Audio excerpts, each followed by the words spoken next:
السلام علیکم، پروگرام اعتراض ہے میں صدف عبدالجبار آپ کو خوش آمدید کہتی ہوں. اور ملک میں جہاں پر ہم سیاسی عدم استحکام دیکھ رہے ہیں، معاشی مسائل دیکھ رہے ہیں، ویسے میں پشاور سانحے کے بعد اب یہ بحث زیر غور ہے کہ دہشت گردی کے افریج سے کیسے نمٹا جائے. اور اتنی جانوں کا نقصان ہونا، دہشت گردوں کا اتنی سیف جگہ پر جا کر ایسا حملہ کرنا، یہ بڑے سوالات کو جنم دے رہا ہے. تو یہاں پر بھی ہم دیکھ رہے ہیں کہ جو سیاسی اشرافیہ ہے اس حساس معاملے پہ بھی سیاست کرتی ہوئی دکھائی دے رہی ہے اور ایک پیج پر ہمیں نظر نہیں آ رہی. حالانکہ یہ قومی ایشو ہے، اس پر سب کو اکٹھا ہو جانا چاہیے. کل حکومت کی جانب سے، اتحادی حکومت کی جانب سے تحریک انصاف کو آج جو پشاور میں اپیکس کمیٹی ہوئی امن و امان کے حوالے سے اجلاس جس کا ہوا ہے اس کے لیے دعوت دی گئی. تحریک انصاف نے اس میں شرکت نہیں کی، بلکہ اس کے بجائے انہوں نے اپنے طور پر پاکستان تحریک انصاف نے امن مارچ ریلی اور بحالی امن ریلیاں نکالی، احتجاج کیا اور عوام میں اس حوالے سے انہوں نے آگاہی دی. اس طرح وزیر اعظم کی جانب سے دہشت گردی کے مسئلے پر اتفاق رائے پیدا کرنے کے لیے کیا وے فارورڈ ہو، اس کے لیے انہوں نے APC کا اب اجلاس بلانے کا کہا ہے کہ تمام جماعتیں ایک ساتھ ہو جائیں. لیکن ہم یہ بھی دیکھ رہے ہیں کہ جہاں APC کی دعوت دی جا رہی ہے وہاں پر الزام تراشیاں بھی ہو رہی ہیں. تو یہ جو دعوت دی جا رہی ہے خلوص نیت سے دی جا رہی ہے کہ نہیں، کیونکہ پوائنٹ سکورنگ سیاسی ہوتے ہوئے ہم یہاں دیکھ رہے ہیں. وزیر اعظم کیا فرما رہے ہیں، آئیے سن لیتے ہیں. میرا سوال یہ ہے کہ وہ 470 ارب کہاں گیا؟ اس کی اکاؤنٹیبلٹی ہونی چاہیے، اس کا آڈٹ ہونا چاہیے. وہ صرف اسی ایک مد میں تھا. میں سمجھتا ہوں کہ اگر یہ پیسہ اس مد میں اس کا آدھا حصہ بھی 1/4 بھی خرچ ہوا ہوتا تو یقین کریں کہ آج اس صوبے کے عوام اپنا رات کو میٹھی نیند سوتے. کاش ایسا ہوتا، لیکن ایسا نہیں ہوا. وہ لوگ جنہوں نے پاکستان کے اندر ظلم و ستم کا بازار گرم کر رکھا تھا ان کو تو سیٹل کرنے کے لیے آپ آگے بڑھ رہے ہیں، اور ملک کی تقدیر کو بہتر کرنے کے لیے آپ اپنوں سے ہاتھ ملانے کی تیار نہیں. تو یہ اس طرح کی جو ہے ڈبل سٹینڈرڈ وہ نہیں چلیں گے. لیکن وہ یہاں پر کس طرح آئے، کون ان کو یہاں پر لے کے آیا اور کس طرح ان کو یہاں پر حصہ بنایا گیا عجلت میں، یہ ایک ایسا سوال ہے جو کہ میں سمجھتا ہوں کہ قوم اس کا یقیناً جواب اس کا چاہتی ہے. تو اب یہاں پر جواز یہ بنایا جا رہا ہے کیونکہ 2 ٹرمز رہی ہیں تحریک انصاف کی KP میں، تو وہاں پر دہشت گردی اگر ہوئی ہے تو اس کے ذمہ دار کسی نہ کسی طریقے سے تحریک انصاف کی حکومت کو ٹھہرا رہے ہیں. لیکن خدا نخواستہ یہ واقعہ تو ملک کے کسی بھی حصے میں ہو سکتا تھا. کیا بحیثیت قوم اور ملک ہم اس سے نمٹنے کے لیے پوری طریقے سے تیار ہیں، الرٹ ہیں؟ اس پر بحث ہونا ضروری ہے بجائے الزام تراشیوں کی. تحریک انصاف نے اس آفر کو APC میں شرکت کی دعوت پر کیا رد عمل دیا ہے؟ سگنل آ رہے ہیں. شاہ محمود قریشی کہتے ہیں ابھی غور و خوض کریں گے، جبکہ دیگر رہنما جس میں اسد عمر شامل ہیں وہ یہ کہتے ہیں جناب ایک طرف گرفتاریاں، مقدمات، دوسری طرف ہمیں دعوت. کیا کہتے ہیں ذرا سن لیجیے. قوم کو یہ بیوقوف بنانے کی کوشش کریں کہ جی ہم تو چاہتے ہیں کہ پوری قوم مل کے ساتھ چلے. ان کو شرم آنی چاہیے کہ قوم یہ سمجھتے ہیں کہ اتنی ناسمجھ ہے. ان کی سب کی سمجھ ہے قوم کو، ان کو پتہ ہے کہ ان کی حقیقت کیا ہے. ان سے بولیں یہ ڈرامے کرنے چھوڑیں. آپ نے بیڑا غرق کر دیا اس ملک کا، اس کی عوام کا. صرف آپ کو ایک کام کرنا چاہیے، الیکشن کی تاریخ کا اعلان کریں اور آگے چلیں. نہیں جا رہی. تو ایک طرف مقدمات ہیں جس میں جو سرکردہ رہنمائے پاکستان تحریک انصاف کے یا عوامی مسلم لیگ کے سربراہ شیخ رشید کے اوپر جو حالیہ مقدمات قائم ہو رہے ہیں، فواد چودھری. دوسری جانب یکجہتی کے لیے آج ہم دیکھ رہے ہیں کہ APC کی دعوت پر عمل درآمد کے لیے تحریک انصاف کا ابھی تک یہ موقف آیا ہے.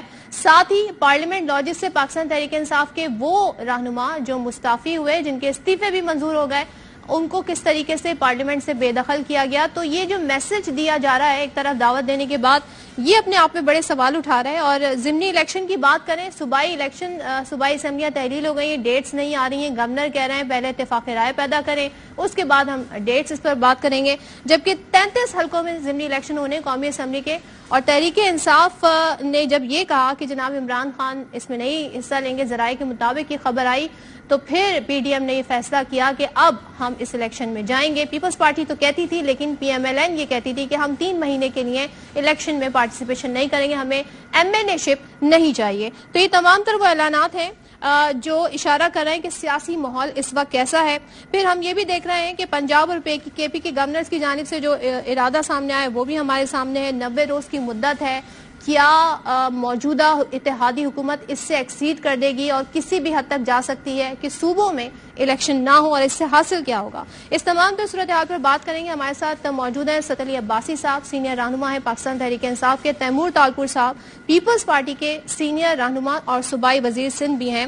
ان سے گفتگو کا آغاز کریں گے. صداقت صاحب، آپ سے آغاز کرتی ہوں کہ آپ لوگوں کو آفر دی گئی ہے اے پی سی میں شرکت کی. قومی ایشو ہے سر، امن و امان پہ تو اکٹھا ہو جانا چاہیے. آپ لوگوں کی طرف سے نو کہا گیا ہے، یہ آفیشیل ہے یا ابھی اس پہ غور و خوض ہونا باقی ہے؟ صدر صاحبہ بہت شکریہ، آپ نے اپنے شو کے لیے بلایا. دیکھیں، قومی ایشو قومی قیادت نے حل کرنے ہوتے ہیں، اس کے لیے ہر ایک کی اپنی ذمہ داری ہوتی ہے.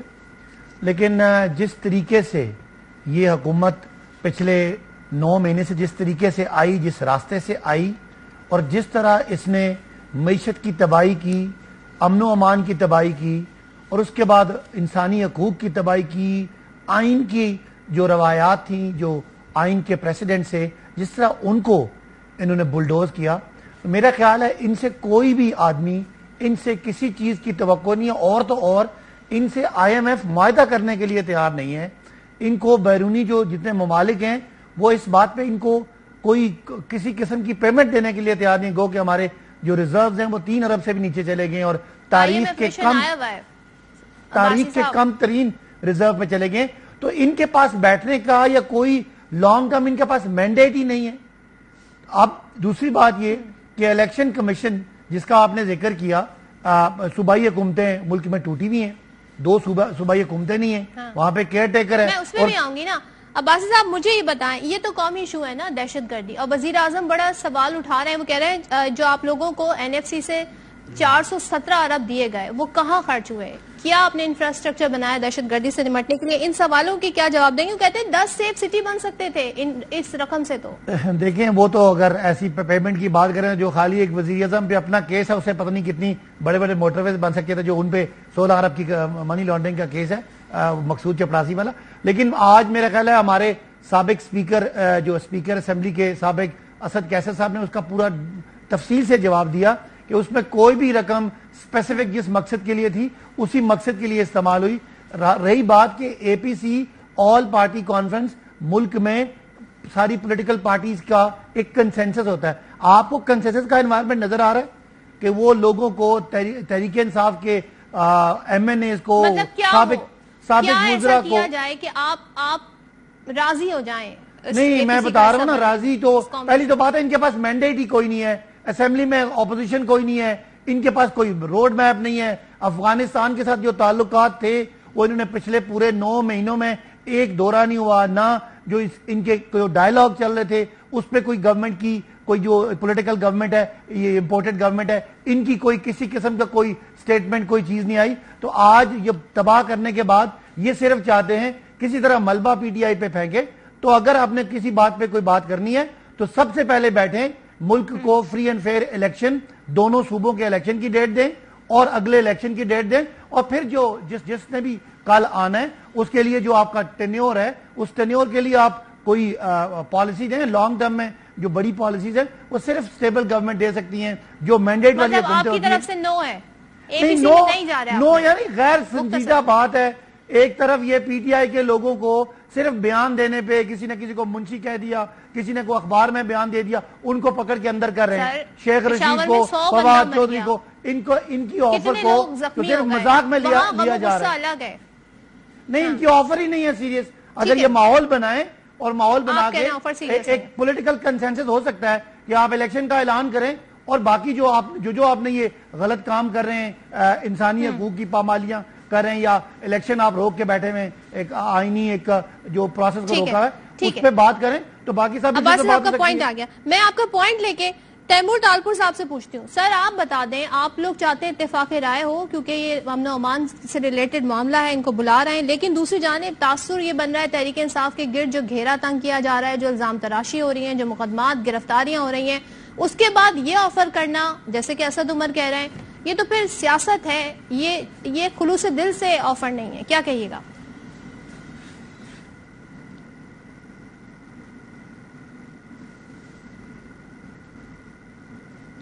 مجھے آواز نہیں آ رہی تھی